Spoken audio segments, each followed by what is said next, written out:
You can dim them a bit, don't you? Yeah. And then you can all quietly fall asleep. Well, thank you, Tim. You're sad, the PR man. Frankly, you don't remember all the books, but there we go. It's been a while since I've been in the village hall for some reason. I actually forgotten what an amazingly beautiful building we have.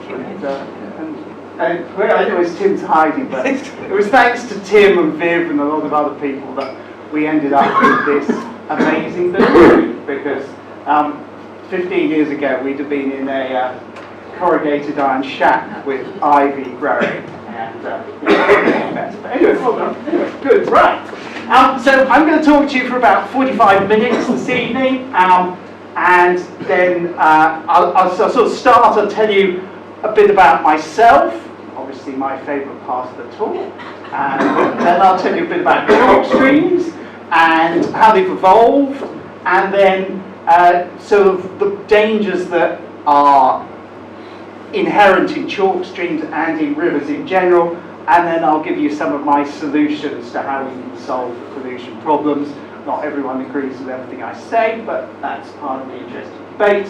And frankly, why our rivers are the way they are and how to save them is basically the title of the talk, which Tim phoned me up and said, could you do a talk?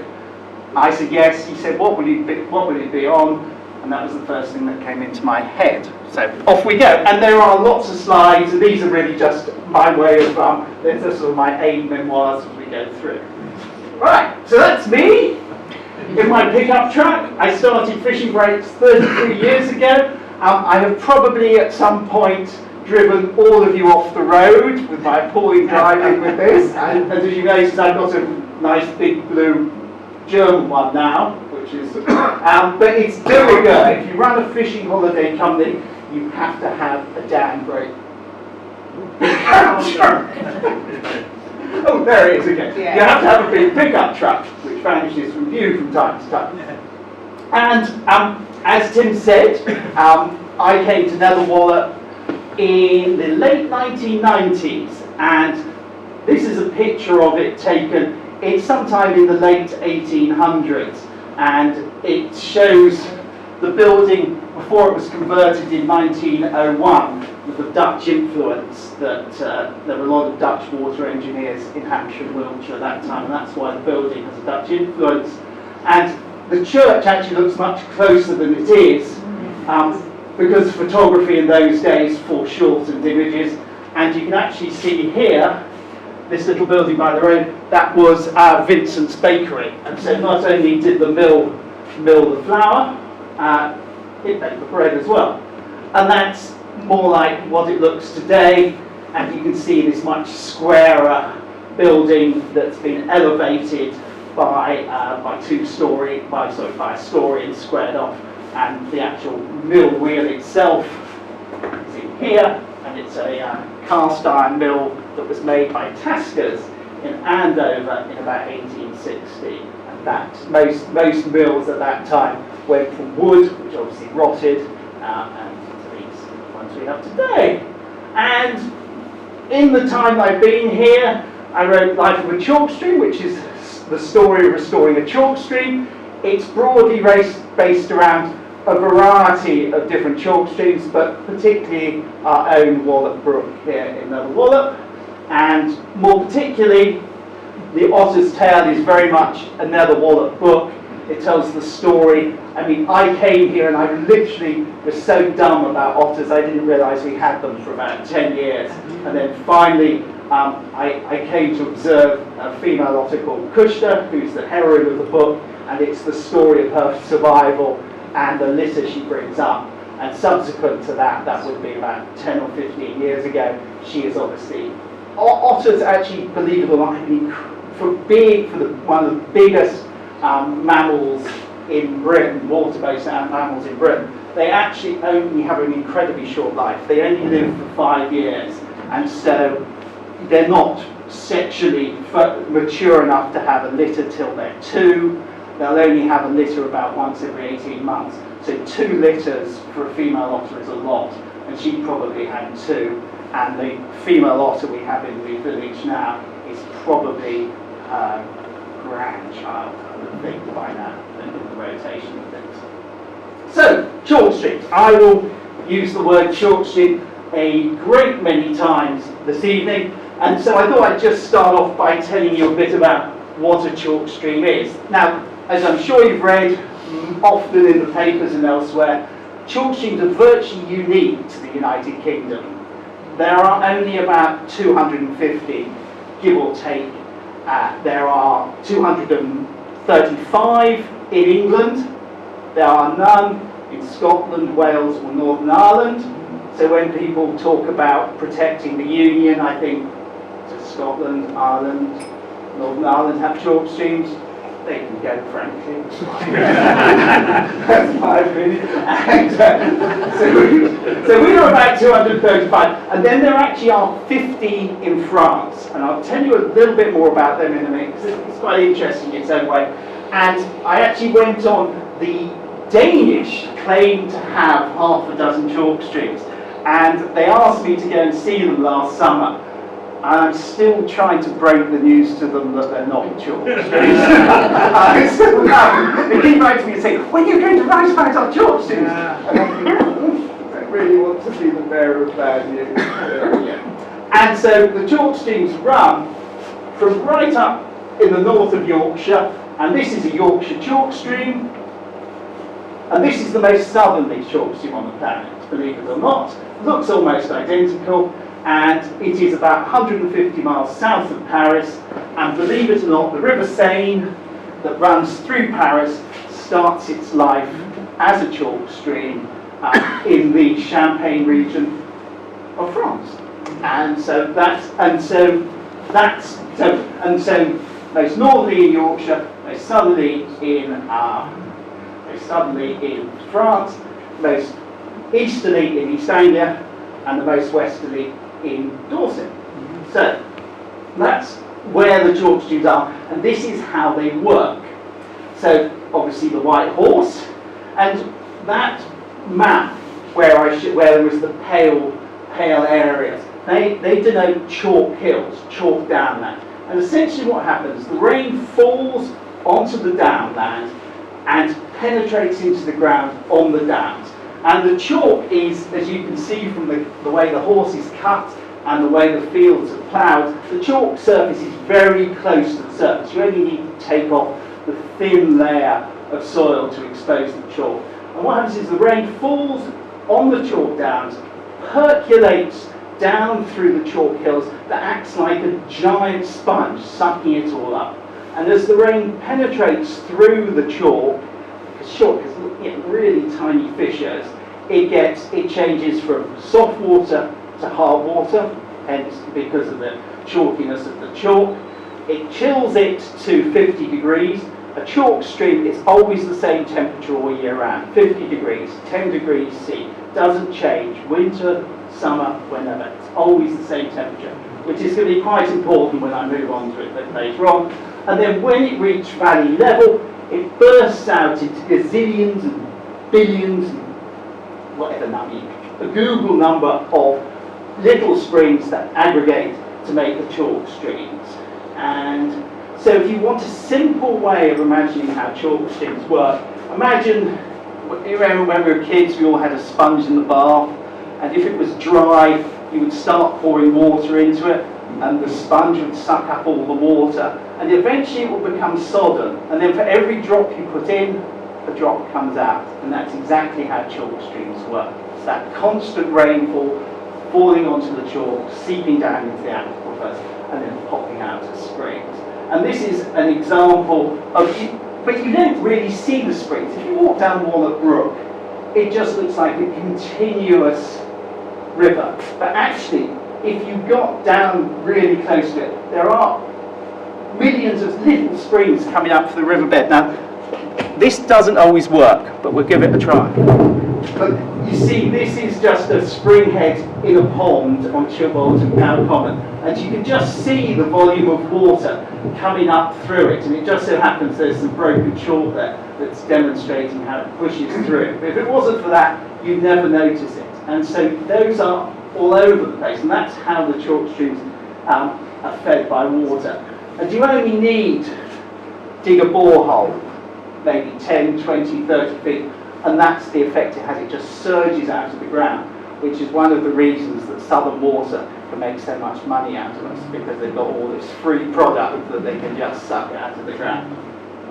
And coming back to the Champagne region and the chalk streets, so I don't know if any of you have ever been to the Champagne region, but every single square metre is taken up by vines. There's nowhere else to grow any more champagne grapes.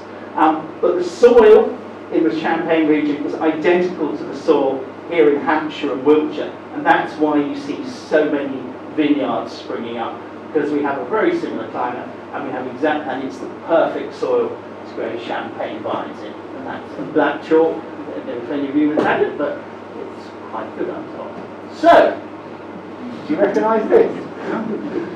It's beaver. Now, if you're wondering why I've got a beaver, so if you imagine we were sitting here, let's say 2,000 or 3,000 years ago, Nether Wallop would barely exist, and effectively what we would have had was a giant wetland. It would have been just sparsely populated, a swamp. You probably couldn't walk very easily down the Wallop Valley, and the residents would be beavers, and they were all over the place. Now, you'll read lots about the beaver debate in the paper. Some people love them, some people hate them. I'm not so keen on them, shall we say. But the point was that they existed perfectly fine till man came along. Man came along and found these valleys, and because of the soil left behind by the Ice Age, the soil we are sitting on now is incredibly productive. So what they started to do was drain the wetlands for agriculture and to live along the river bank, because by draining it, they created the river. So the river you see today wasn't actually created by nature, it was created by man, who was creating a channel to drain the valley so he could grow crops on the drained ground. And of course, beavers, I don't know if any of you have ever come across a beaver, but they're not the brightest things in the world. And they have three attributes that ended their lives, their habitation around here. They're not very bright, they're quite good to eat, they have great fur, and actually the fourth thing is they have a gland somewhere in there, I won't mention where it is, but it is actually, you can purify the gland, or you can take the gland and create a very primitive form of aspirin out of it. So beavers probably vanished from here 1,500 years ago, so that's why I'm picturing beaver. So once we did grow a certain amount of crops here in the valleys, but what Hampshire and Wiltshire and most of the chalk stream areas is famous for is sheep. We are sheep country. The Stockbridge High Street is as wide as it is because of the vast numbers of millions of sheep that were herded through it every year as they were brought down from the downland to market. And that created the next stage in the evolution of chalk stream. It's the sheep trade. And so if you think we've gone from 1,500 years, we've got to about 1,600. The chalk streams, they're just rivers.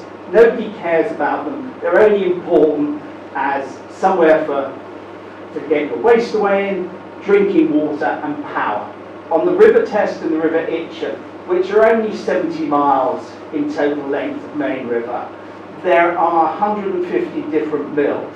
There were 150 different mills in operation, doing everything from, obviously, grinding corn, crushing bones, washing wool fleeces, driving power to grind saws to cut wood.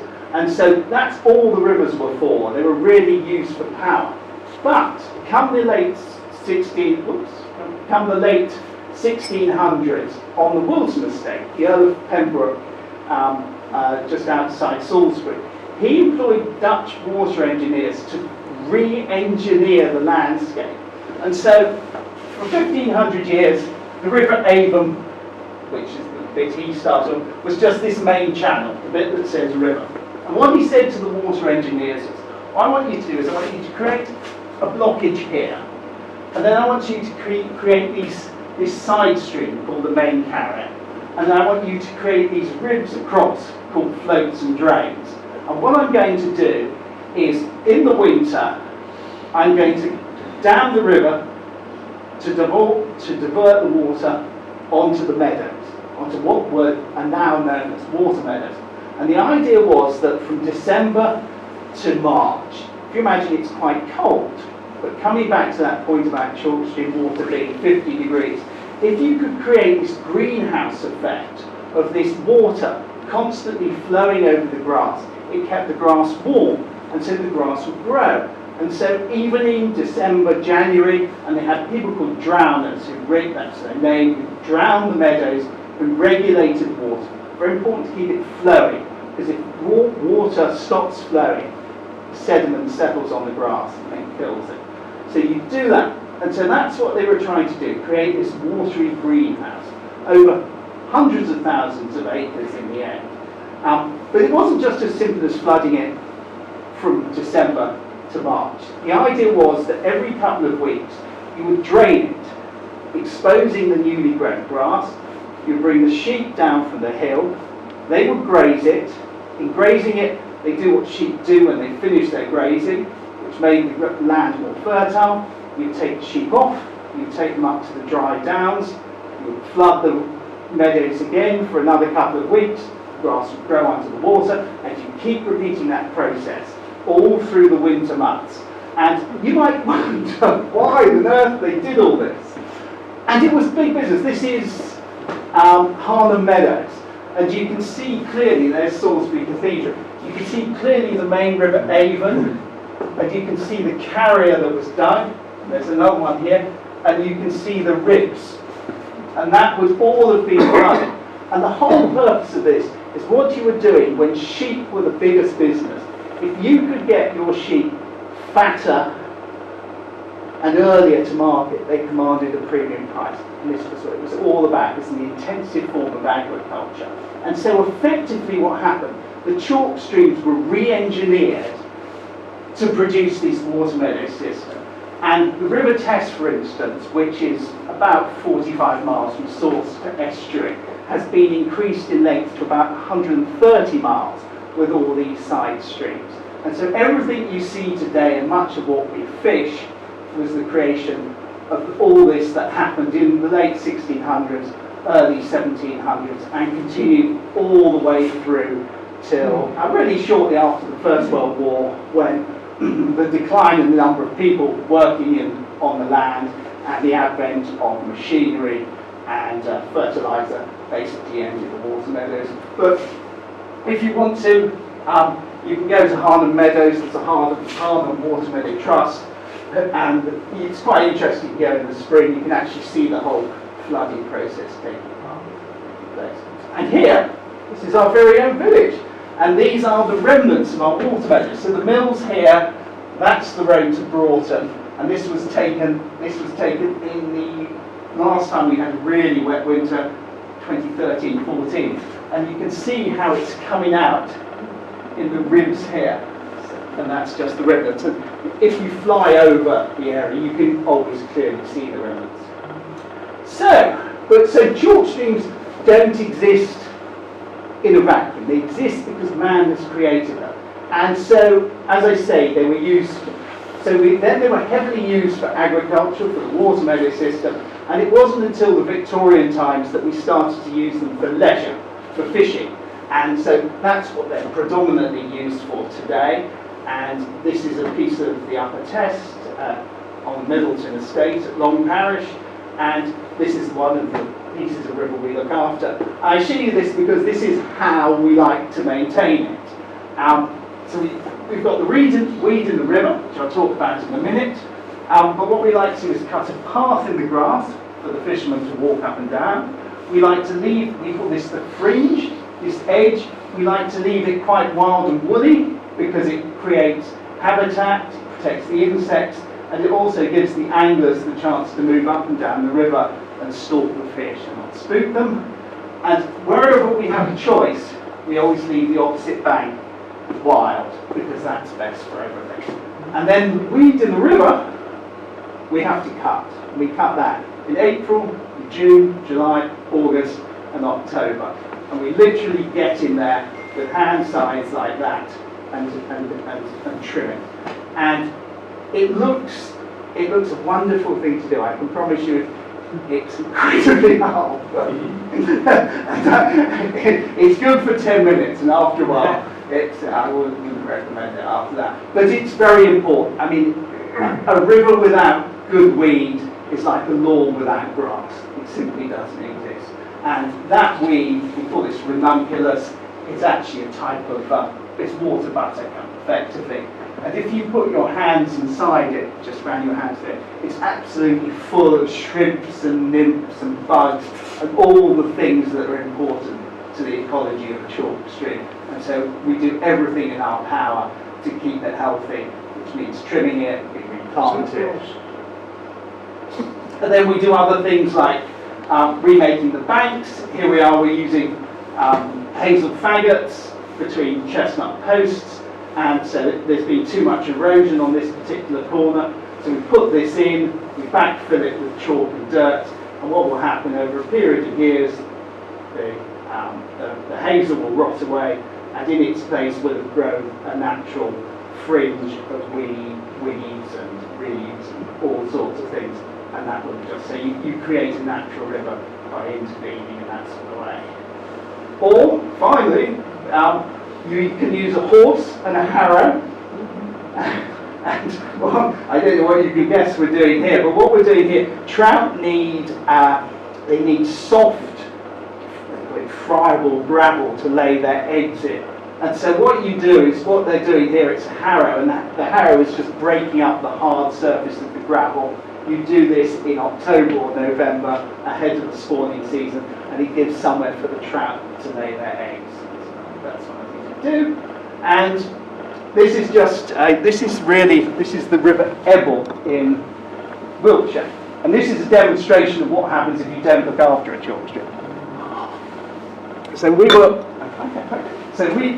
came across this bit of river and asked to sort it out. And believe it or not, it's actually a river there. I'll give you a better view of it. It's a really good river, isn't it? You can see it. And this was in the water meadows in the Ebble Valley, and it's just simply been neglected. No one had looked after it. So we were given it, asked to restore it, and in the winter we came in, and this is what happened. And I'm not joking when I tell you, I was standing just here when I took that photo. You can see the bush there. And all we did was clear the bockages, pull out the reeds, open it up, and created the natural stream again. And so that's just a demonstration of how utterly manipulated by man chalk streams are, which people often forget when they talk about rewilding. If you let it all go back to nature, that's what you'll end up with. You might prefer that. Right, and then we've gone on a bit.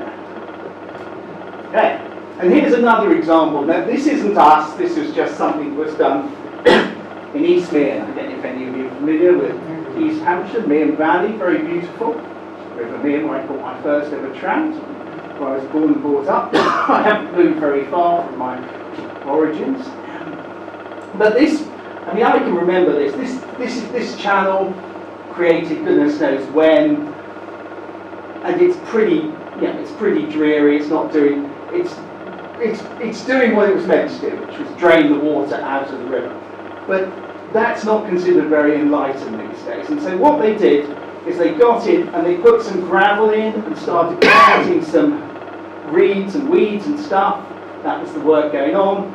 And a few months later, that was the result. So it's not only is it visually much better, it's much better for insect life, fish life, and everything. And I think it looks better. And it's a bit more flood resilient as well. So one of the big problems that causes flooding isn't the volume of water, it's the speed at which it emerges. And so if you can slow it down as it comes through the rivers with natural growth like that, it could be the difference between a village flooding and not flooding. There's obviously a point at which you don't want too much of it, lots of it. So, on to pollution and everything that's wrong. So this is my pie chart of shame. These are the things that I think is wrong. I'm sure you've all seen heard Fergal Sharkey. We've had a bit of an argument about this the other day about the numbers, but anyway, this is more or less what we agree on. So these are the problems with chalk streams and basically all rivers. 35% of the problems is caused by abstraction, 25% pollution from agriculture, 20% pollution from every other source, 15% of the built environment, which I'll explain in a minute, and 5% climate change. So I'll just go through them and I'll explain them to you a bit more, give a bit more kind of background as we go on. This is a typical example of abstraction. Our rivers rely implicitly on wet winters to keep us going through dry summers. And that process has worked for thousands of years.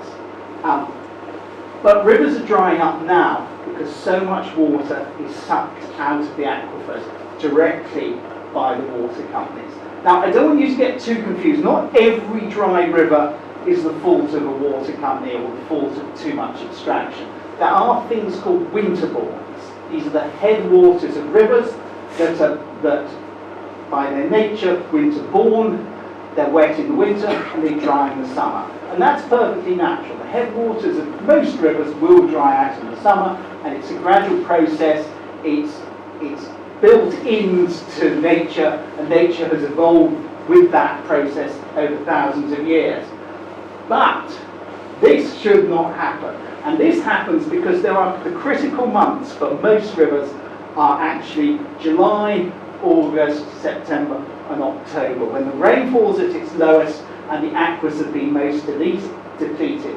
And that's precisely what happens. So I can take you to, and this is especially true of the headwaters of the Test and the Itchen around Basingstoke and Andover, and those sorts of areas, Petersfield as well, where so much water has been taken out. It's the river that flowed 50 years ago hasn't flowed in 50 years because so much water has been taken out, because the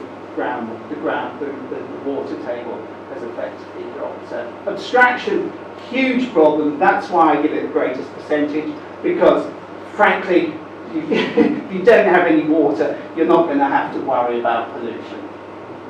So next on the pie chart of shame, agriculture.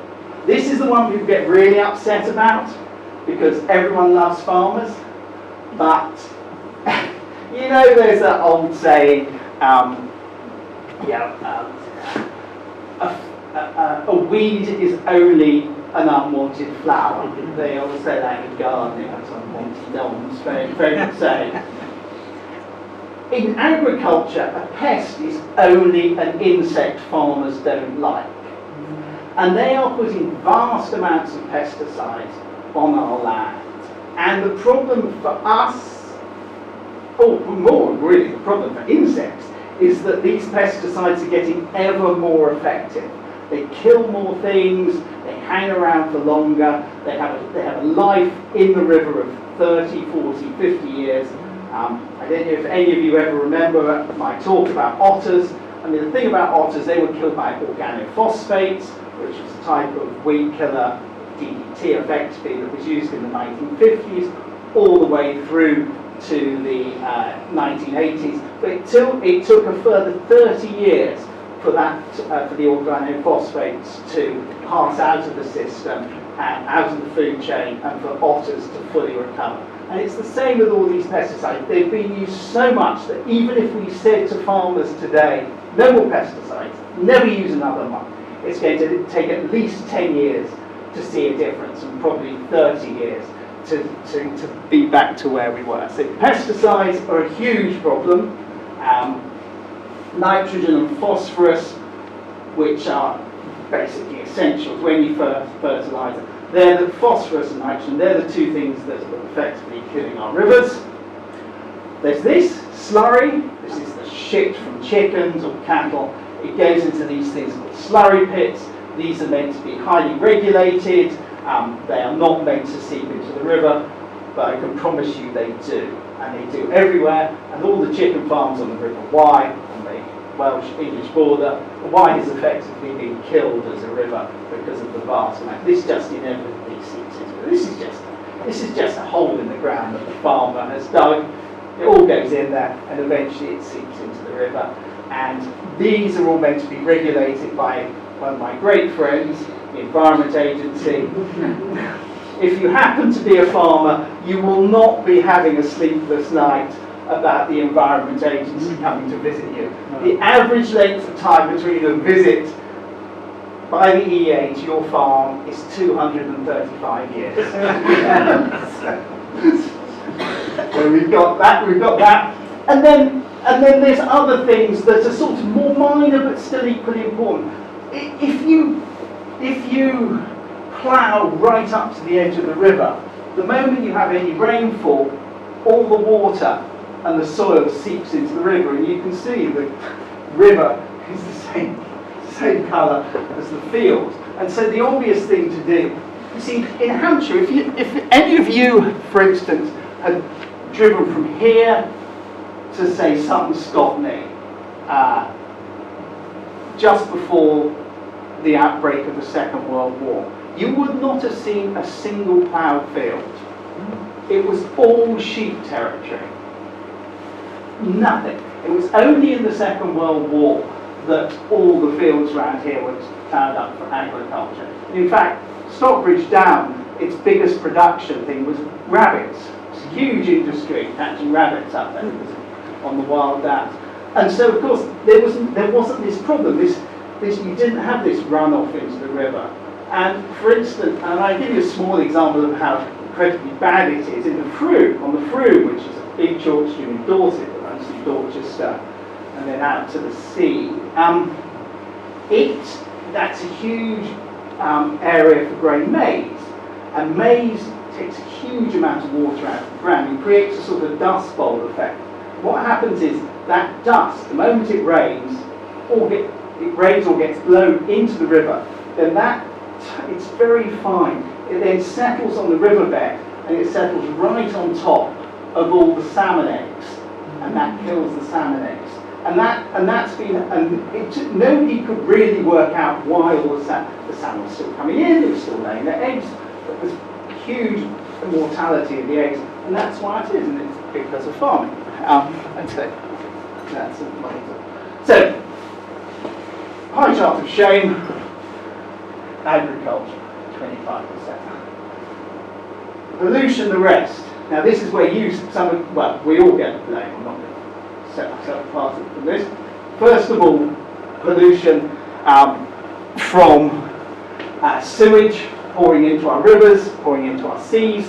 So this is the essential problem with water companies. They have been starved of investment for 30 years. And since the time of privatisation, the population of the UK has increased by something like 15 million. But the infrastructure we have was built for so let's say our population is 65 million. That infrastructure was designed and built largely in the 50s, 60s and early 70s, when the population was round about 45 million. And so we've got an infrastructure that's incapable of coping with the size of the population. So that's one point. Second point is the average household consumption back in the 70s was about 65 litres per household. It's now 155 litres per household. So we're all producing twice the amount of wastewater into a system that isn't adequate in the first place. And then you've got to add into that the fact that the type of waste we pump out these days from our homes and from businesses is far more toxic than it ever was 50 or 60 years ago.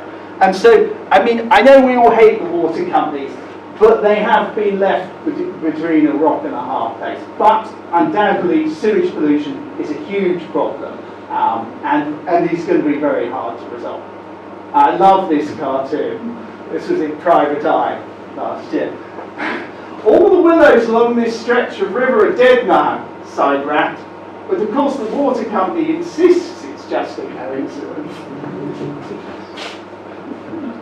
And this is where we all get the blame. So, well, maybe if we were on main drains, then we wouldn't have this. The septic tank system. So, there was a time when houses didn't have septic tanks. They didn't have any drainage of any sort, really. But when Thomas Crapper invented the flush toilet back in, I don't know when, you suddenly had to create something to cope with it, and the septic tank comes into being, and it's a pretty basic thing. Our waste comes in to one tank, the waste settles on the bottom, and then you have a second tank that does a similar sort of thing, and the wastewater goes to drain field, or in our case here on Wallop Brook, eventually into the river. And as I say, I mean, if you went back 50 or 60 years ago, most domestic waste was largely organic. And though it's not brilliant, it's not really that bad. But the difficulty today is that our waste has, medicines, drugs, cleaning products, bleaches, you name it, everything's in there. I mean, every survey of the River Thames proves it to be the most cocaine-filled river in Europe. And all this stuff goes in, and and the only things that really suffer are things that live in the river, because they're absorbing it all the time, and they're tiny little creatures, and it has an impact on them. So we all have to take a certain amount of blame for that. So, and I mean, and there's other things. There's this big campaign running at the moment against flea treatments. I mean, people barely ever treated their animals for fleas a few years ago. Now people do it routinely. They're obsessed with doing it, though most domestic animals don't have fleas. But the problem is that when you put that on your pet, your cat, or your dog, first of all, if you do it in bare hands, the product will exist on your hands for 28 days. Every time you wash your hands, you'll be washing more and more flea product into your drains, which will then go into the river. And what's flea product really good at killing? Insects. That's what it's designed to do. And of course, people's dogs swim in the river, releasing it, and it's a serious problem. There is a lot of research on it at the moment. And so, that's just another example of how something that might look perfectly innocent is having a negative impact on our rivers. That's on to pollution. The rest, the built environment. That's basically how we live. Roads. So every time you drive along, out of your exhaust comes bits of fuel. Every time you brake, asbestos comes off your brake discs. Every time you drive your car, bits of rubber come off your tyres, and they all settle on the road, and every time it rains, it pours into the rivers. And that's part of the built environment. And as we've created more roads, more cars, and we actually have more efficient systems now for clearing the water, it ends up going straight into the rivers. That's what it is. And I don't know if you've ever noticed that sometimes you'll see a river foaming. What happens is fuel, petrol and diesel, has a detergent in it, and to clean your engine.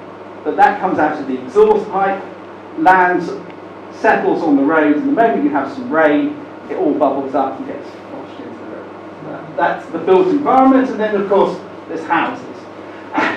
We've really only got ourselves to blame. I don't know exactly how many houses we've built in the past 20 years, but I can tell you a million of them are on areas that were previously designated as flood risk areas. And 100,000 of them have built on what are regarded as flood areas. And so, hey, there's a surprise. When it rains a lot, they get flooded. And part of the problem is not only are you setting these houses up for failure, is that these areas, and there's a lovely the next picture I always like a lot. The great problem here is that this is like your sponge. It's your absorbent pad. This in previous time, when it's got no houses, there's a big flood. This acts as a sort of baffle. It sucks up the water, builds houses on it, and it's just going to keep moving on. And that's why I talk about the built environment. And there are lots of things you can do to mitigate flooding when you build new housing estates. But essentially, there comes a point at which you've got to say, we shouldn't be building houses here. Clearly, Ridgeway Fields, you wouldn't want to buy a house called, you wouldn't buy a house in the sort of in the street called Spring Meadow, would you? If you moved it there. So that's the pie chart of shade, built environment. Oh, climate change. I only give climate. I give climate change only 5%, really for two reasons. Firstly, because if there's one of the best measures of climate change is rainfall data, and if you look at the rainfall data for England for the past 300 years, it has barely moved. We're at 32 inches. The Environment Agency, huge supporters of climate change, they've done a study and they have concluded that in 50 years' time, our rainfall will be either just a little bit more or a little bit less than it is now. It might rain a bit more in the summer, or it might rain a bit more in the winter, or the winters might be drier, or maybe the summer, or maybe the summers. The fact is, climate change is having no impact on the amount of rain. We have 32 inches of rain here. We only need 6 inches of rain every year to supply all our water needs. We're never going to run out of water. Flooding is caused by the way we've redesigned our landscape. That's the problem. It's not the volume of water, it's how we've re-engineered our rivers to encourage flooding and building 1 million houses in areas that were always going to flood whatever you did. So that's why I only give it 5%. And the other thing is, frankly, all these bits are going to kill our rivers long before climate change ever gets it. And that's really, okay, the climate is changing, so should we. Action, well, get rid of it. So here are some of the remedies. So we have a national grid for electricity. It has been long talked about is a national grid of water, and it's never got off the ground for two reasons. Firstly, it's considered ruinously expensive to move water around, which is not necessarily true. I seem to remember the Romans were doing it 2,000 years ago. I just remember that. But we simply don't have it. There's a few little blue dots with little black arrows. That's where we have some, and then the red dots are there. Those are the proposed or suggested water transfers. As I say, it's never happened because of cost, and no one's felt it. And it's very annoying because though we all run out of water here in the summer, in large parts of the country, they've got masses of water. They're never going to run out. They could easily give it to us if there was a way of doing it. All it takes is money and political will, and none of those things have happened. And I'll show you something else. That's the first reason, money and political will. That's why we haven't got a national grid of water, but we desperately need one. And this, I will bring you back to this map. Okay, focus on the pale area. Now go back to this map. Notice where there's nothing. Here, here, here, here. No reservoirs. No suggestion of water transfers. It's because it's a bloody sight cheaper for the water companies just to suck it out of the ground. And that's why it's never happened. That's why it hasn't happened. It's political will and the lobbying by the water companies.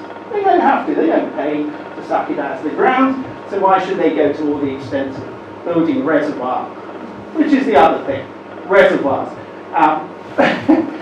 The last reservoir we built in Britain opened in the year of privatisation, 1989. So we haven't built a new reservoir for 34 years. We are finally building one on the outskirts of Portsmouth. This is going to be it. And believe it or not, it's not due to be completed for 2 or 3 years, and then it will take 3 or 4 years to fill up. But they've actually sold all the water for the first 10 years to other water companies. So, and there are another 2 planned. I think one in Oxford, and I can't remember where the other one is. But we have plenty. It comes back to the point: we have masses of water for 9 months of the year. It's a question of storing it somewhere, and so it's available in those real stress months, which are really July, August, September, and October.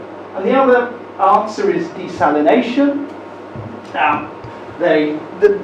We were meant to have one down here in the New Forest to supply us over here, but then Southern Water went bust and it was cancelled. We've actually only built one of any size, and that's in Beckton, which is in East London.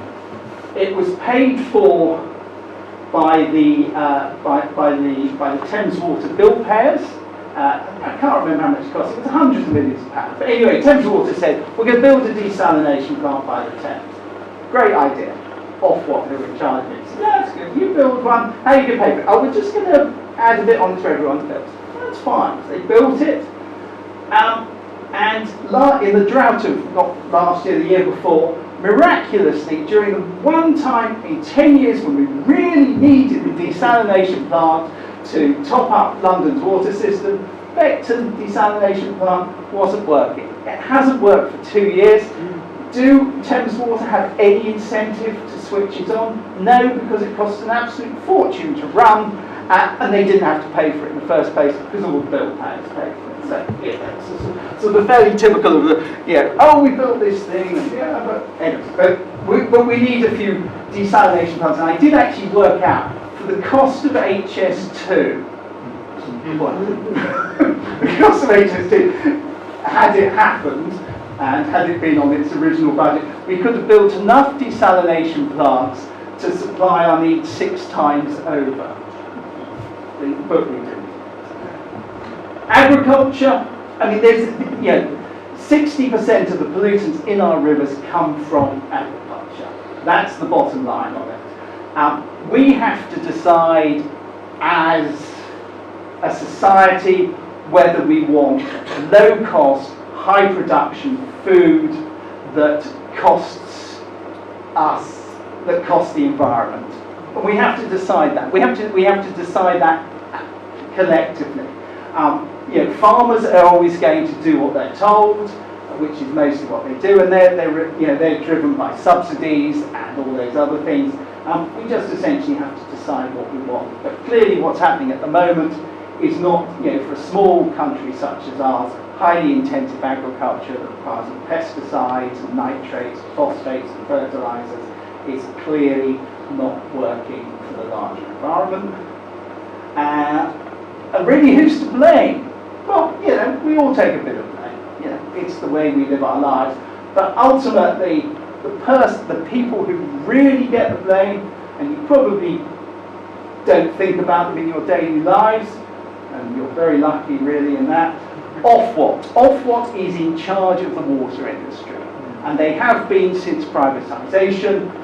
It was the Thatcher government, when they privatised water, decided that they were not prepared to let the water industry be a free capitalist industry. It had to be regulated by a regulator. Ofwat came into being. Its powers have increased over the years, but they, much though I dislike them, they are left with an impossible task. They have to do 2 things. The government insists that water bills be as low as possible, and that the water industry is profitable. You cannot square that particular circle unless you do one thing. And the one thing you have to do to square that circle is not spend any money on infrastructure. And so that is effectively what's happened since privatisation came into being. There are other models for running our water industry, privatisation, which we have. Nobody seems to be thinking it's working very well. Scotland, the industry is effectively nationalised. It doesn't work very well there either. In Wales, it's largely run on a not-for-profit model. It doesn't work very well there either. So nothing's working very well. But most of the blame for the current state of the industry lies with Ofwat.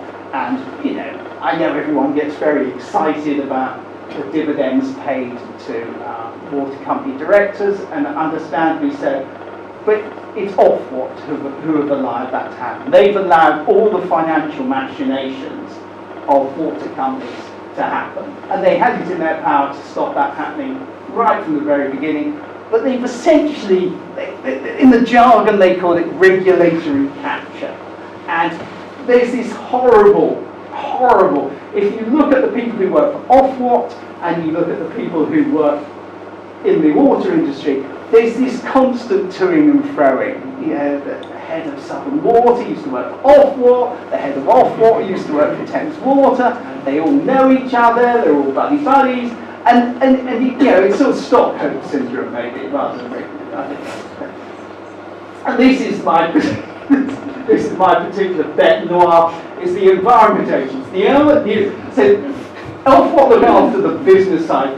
The Environment Agency are meant to look after rivers. They're meant to look at a river and say, this is polluted, let's find who the person creating the pollution is, and let's prosecute them. Well, as I told you, if you're a farmer, once every 235 years you need to look out for this strange man. I love it, and this is very EA. It's very EA. Okay, this is a dangerous stream, you could drown in it, must wear a life jacket. That sort of sums up the Environment Agency. But the Environment Agency will always tell you they haven't got enough people, they haven't got enough money, and it's true, they do have a huge brief. The Environment Agency is in charge of everything from atomic waste to fly tipping. But they employ nearly 10,000 people and have a budget of £1.3 billion. And they just have failed on every count. I mean, and to give you some idea of how feeble they are. And I was told this is going back about 10 years ago, when it was first coming on the radar that Southern Water was basically just taking the piss, just pumping waste out. Environment Agency officials used to turn up at the large Southern Water waste treatment plants and demand to come in. And Southern Water would just lock the gates and tell them to go away. And that was it. And that happened. And so for years, Environment Agency personnel never went into these places. So, they are. We do that, we love them, we love some of the, but I've spent a lot of time with Environment Agency people on the ground. I think it's no coincidence there's huge turnover in their stuff. They have all these people who've been to university, do ecology degrees, come with great ideas, come to the Environment Agency, they want to make a better place for people and wildlife, and they get ground down by the system and leave. And then they all go to work for property developers.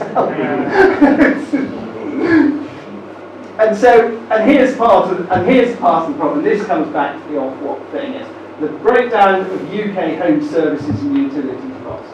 So we spend, everyone here, spends about 400 quid a month on all your utilities.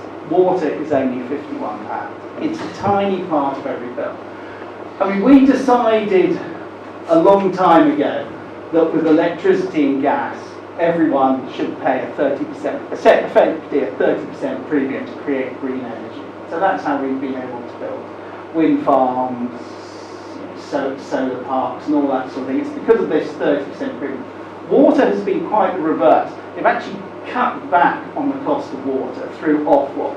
And so there's no money to pay for more sewage roads, there's no money to pay for desalination plants, there's no money to pay for reservoirs. But have we said at any time in the recent past we're going to put a 30% premium on water? it's going to cost, what's 30% of £51, it's £15, so it's going to cost you an extra 50p a day, and that would have created enough money to radically transform our sewage system and everything else. And why should we save them? Well, any river. I mean, we have beautiful fish in them, we have great bird life. You don't see that very often. Little water voles, ratty from the Wind and Willows. Mayflies, that's Kushka the otter, my favourite friend in the mill. Eels, who do this amazing journey from the Atlantic to the chalk streams and then back to the Sargasso Sea again to lay their eggs. And of course, even the slightly creepy crayfish. I mean, they all sort of need saving. Chalk streams are incredibly beautiful things, and it's my opinion that we should talk to these people, because ultimately all roads lead to Parliament. That's where all the decisions will be made. It's no coincidence that the huge reforms to the water system by Basil Jett, the engineer in Victorian times, all came about because Parliament had to vacate the buildings because the river stank so much. And if it would only stink again, perhaps they would listen to us and do something. And that's it. So thank you for listening, and if you'd like to ask any questions, happy to answer them.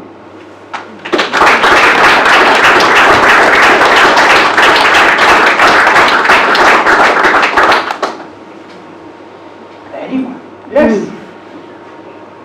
Sometime last year, Theresa Coffey said that the fines for individuals who were breaking the law would be increased exponentially, and that money would be paid back into a fund to look after the environment.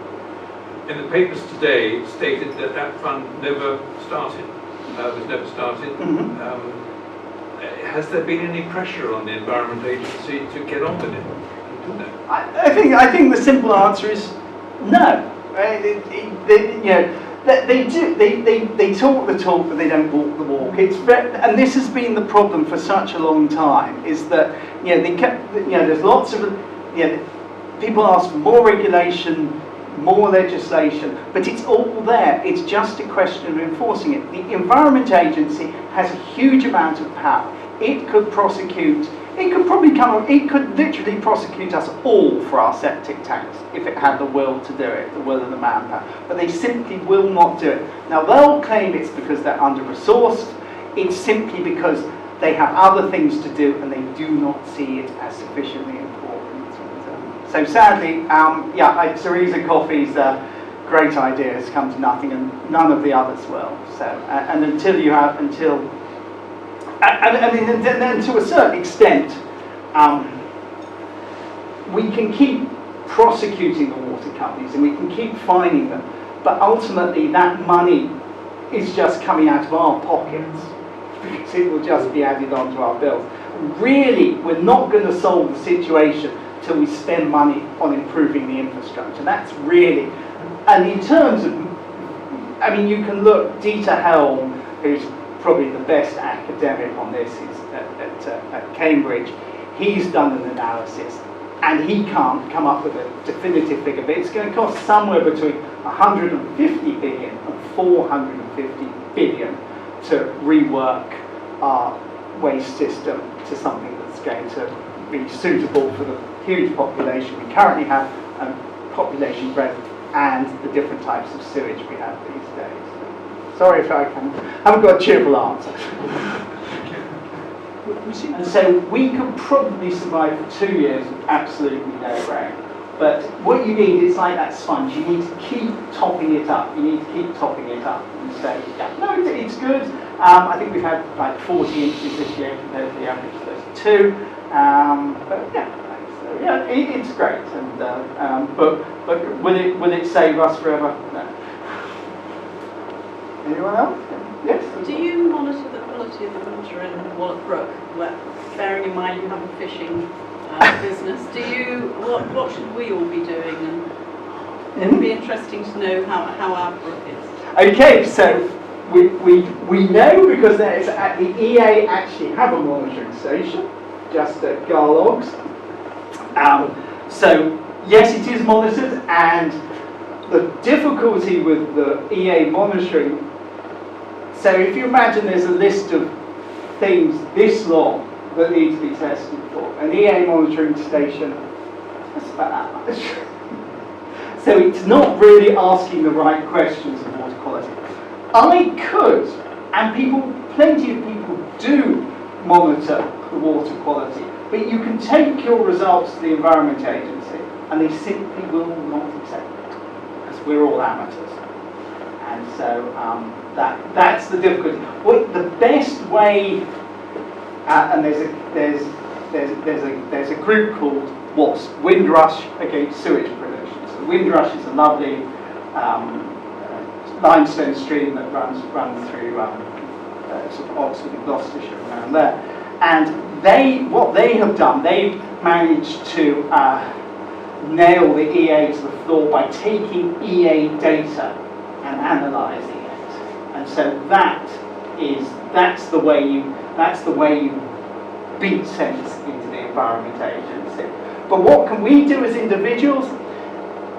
Practically, with testing and working, it's not that much. The best thing we can do is keep lobbying everyone.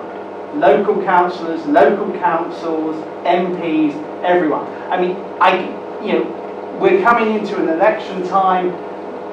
I don't think water pollution is going to be in the top 5 issues, but I think it's going to be in the top 10. That would have been unimaginable in the 2010 election. It just simply wasn't an issue. But it's definitely going to be a powerful issue, and I can guarantee you when we have the prime ministerial debate, someone in the crowd, maybe you, is going to ask, what are you going to do about pollution? And that's when it's going to start. That's when it's going to start to bite, and we can have a proper conversation about it. Anyone else? Rivers throughout Europe must be under threat, as our rivers are, for the same reasons. Do you know of any countries that have come up with a solution, or they're doing better things than we are? Do you know, I can't answer that. No, I mean, I haven't read of any solutions. Everyone basically has the same problems. I mean, our difficulty is, so France, for instance, has the same population as us, more or less the same economic mix, but it's 4 times larger in geography. And that's our particular problem. We are one of the most densely populated countries on the planet, and that's our difficulty. We've got so much there. But everybody, in answer to your question, everyone has much the same problems: aging sewage system, too much waste, and inadequate system. Sewage processing has not really evolved with the waste.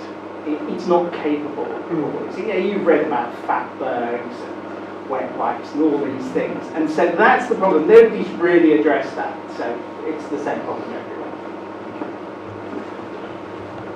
Flies. Flies? Yes. I believe that there's a lot less flies on the River Test and other areas, and I think the evidence that seems to support this is that people don't have to clean their windscreens and headlights as much as they used to do 10 years ago, 20 years ago, whatever.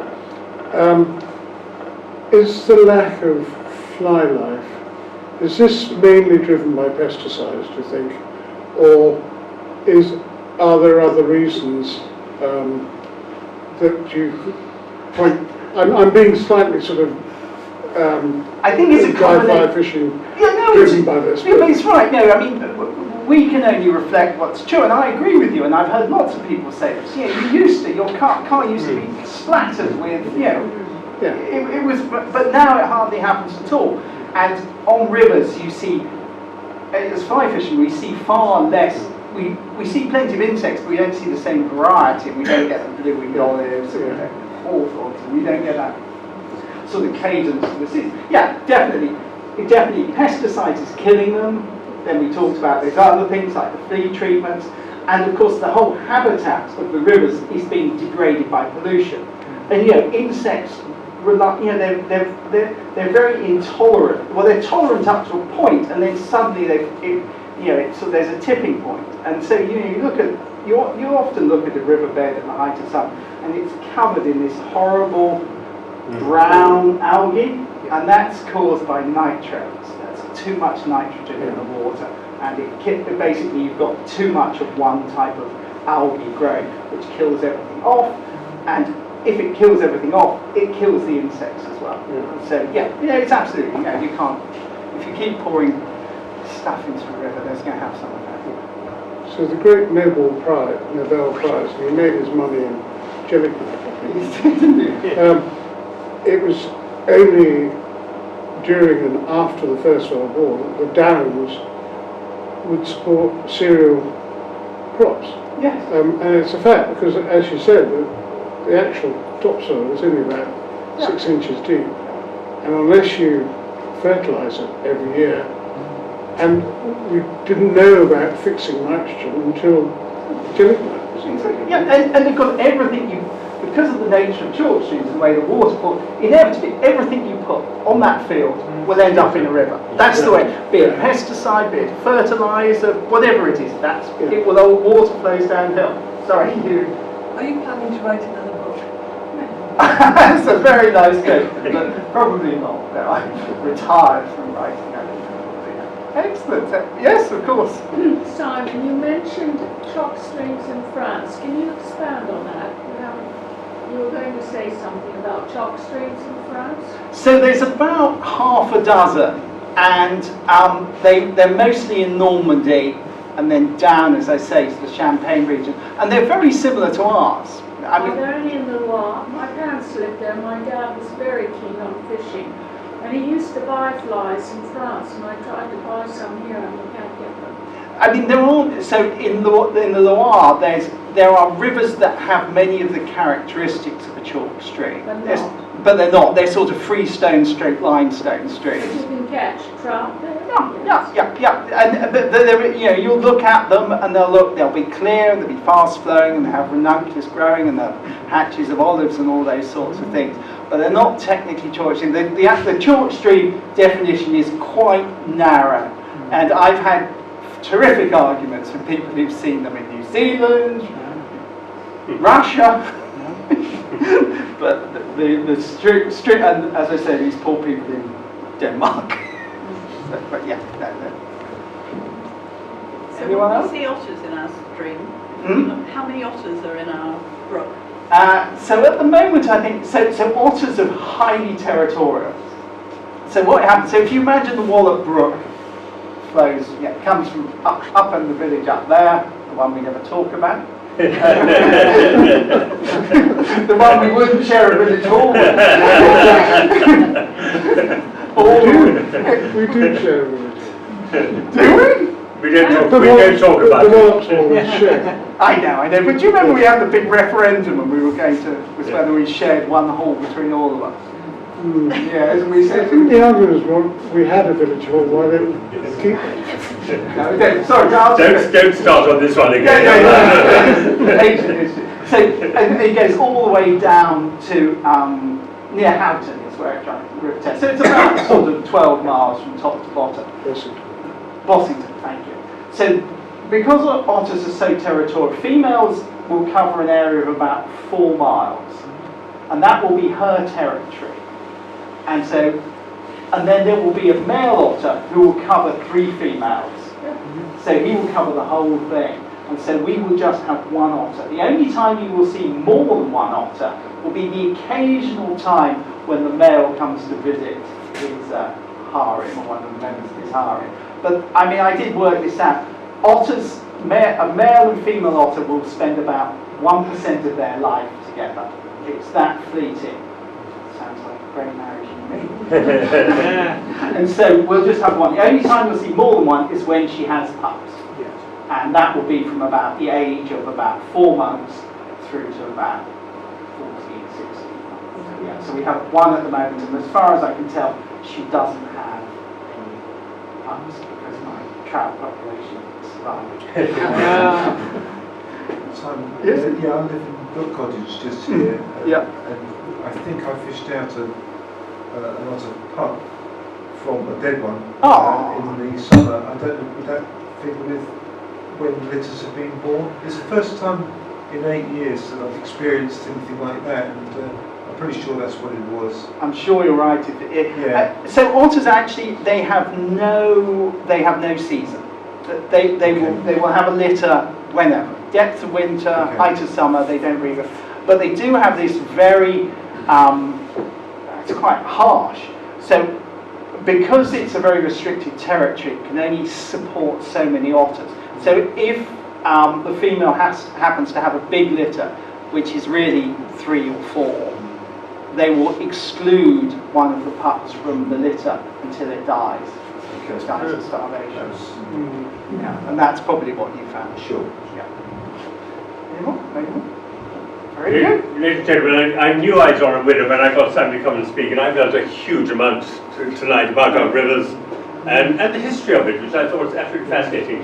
I learned 2 little snippets of real value. I bought a house once called Spring Park, and I wondered why it was so damp. And secondly, 20 years ago, with my friend Lewis Pugh, who swam the River Thames from Swords down to Southend, and I swam a lot of it with him, and I wondered why I had a hell of a headache. I didn't realise it was the cocaine that was But Simon, thank you so much. It was a fascinating talk, and many, many thanks for doing it. Thank you for inviting me.